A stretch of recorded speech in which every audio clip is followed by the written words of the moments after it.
Hey, what's up guys? This is the quarterfinals here between LiquidNazgul as the blue Protoss on the right side of the screen, and on the left side we have the teal Zerg player ZpuX. I said the quarterfinals, ZpuX had beat Zlord, another Zerg player, in round 16 to get here, and Nazgul beat a Zerg player of Mondragon. I've done a couple replays of his to get here. So we got a pretty good matchup. This is game 1 on Lost Temple. I have not checked this out yet.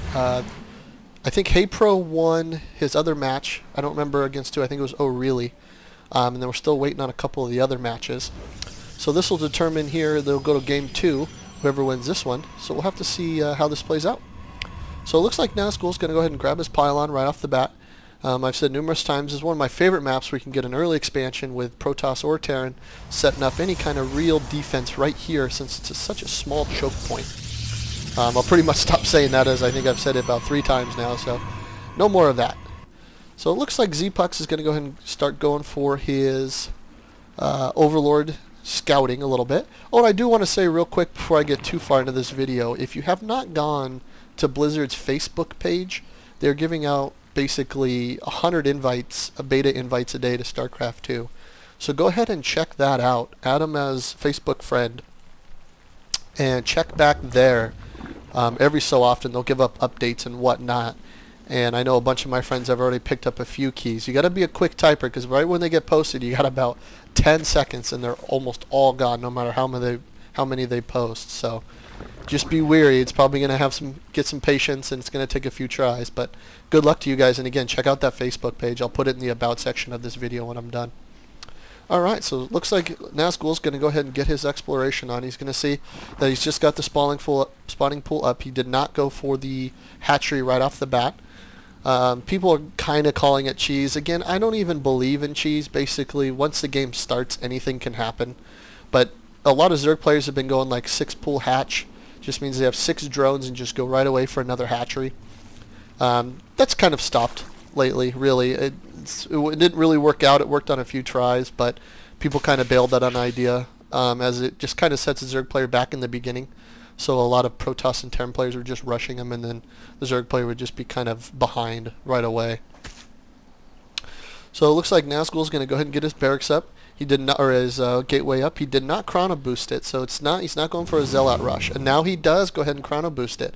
So maybe he sees that, you know, he doesn't have a lot of Zerglings up. He already has 2 zealots here. If he can chrono boost some more zealots over here, he could do some real damage. Seeing some nice micro here by Nazgul. He hadn't even got hit yet, and he had already killed 1 Zergling. Looks like he's going to lose another Zergling. This zealot's going to go down. He's got more zealots on the way. If he can micro over here, this zealot could easily clean up these 3.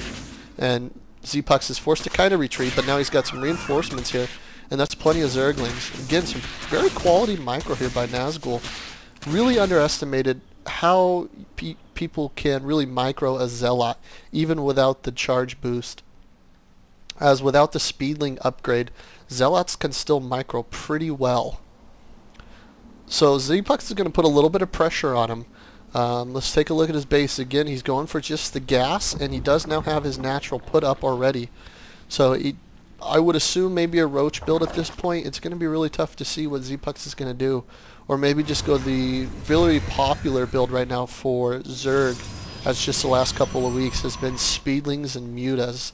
It's been really working well for him, so it'll have to be something interesting to see from ZpuX if he does do the Mutas. But as we see here, Nazgul taking my advice here and going for the pylon and Nexus right away. I would assume a Forge would be coming up quite soon to go ahead and get some photon cannons up. And so ZpuX is going to go ahead and start forming out of his natural here. He's going to get a bunch of things up, and we do see a spine crawler coming up right now. He's got to get a little bit of defense himself, so these zealots just can't come in and start doing their thing. So I really like LiquidNazgul's play in round 16. He did some really tricky things with his force fields, especially on Lost Temple, to beat his opponent Mondragon, as he really split the Zerg army. So I would assume if ZpuX does go Roaches, maybe Hydras, that he might do something similar. Almost consider ZpuX as a Mondragon type player and try to split him up with some force fields. So it'll be interesting. So ZpuX is going to fall back because this is, unfortunately, this type of army is not very good for Zerglings. They will definitely get decimated very quickly here. And so Nazgul is probably just going to move to the Xel'Naga Watchtower so he can get sight now. And that'll probably be no battle there. Just now that he has sight on this entire area, that'll be enough for him. He's going to push in and see this spine crawl, and he's going to immediately back up. And look at this Zealot. He's got 2 kills from the beginning of the game. He's still trucking along, doing his thing. So now we see ZpuX going double gas right away. So he's got both of his gases, and still LiquidNazgul is only running 3 gases. So it's interesting to see. He's not really working on his army at this point. He's still more about his macro, pardon me. He's going to get up that robotics facility and another gateway. And so he's got a 3rd gateway going up in the middle of his base, which is interesting to see. He guess he's just building them wherever he can. And so we do see now the forge is down, as well as a couple of photon cannons, at least one here. And now he's going to go ahead and get his 4th gas and get that ever so important upgrade for the ground units. It's very crucial that he gets that, especially against the Zerg army, as they can do so much more damage with that upgrade. And he is going for the automatic upgrade of the warp gate. I don't even really consider it an upgrade because every Protoss player has to get it. It's required. And so now it's going to be interesting to see Nazgul here. He's going to maybe try to push in, do a little bit of damage, and 3 sentries is easily enough to kill this Overlord. And he looks like he might be going for some Lings and Roaches. He does have his Roach Warren out here, and he is going to go ahead and probably switch tech pretty soon to Hydras. I would still consider a mix of Roaches as well as Hydras. You need those Roaches to tank because of the Hydra nerf in the last patch.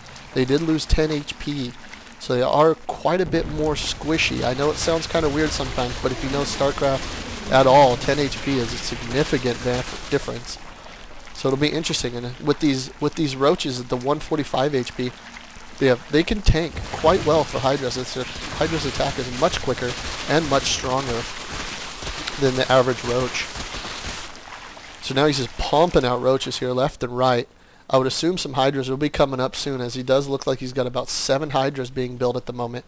And he's also going for his upgrade right now of the missile attack, which is awesome for both Roaches and for Hydras. Very lately, one of my favorite upgrades has been the ground melee attack. A lot of people don't know this, but if you do ever do Broodlords, their little broodlings do get the increase of the plus melee attack, which has been very crucial for a lot of games I've been watching. A lot of Lucifron and Jinro games where the Zerg player will get broodlords and they'll just destroy their bases, as Terran have a hard time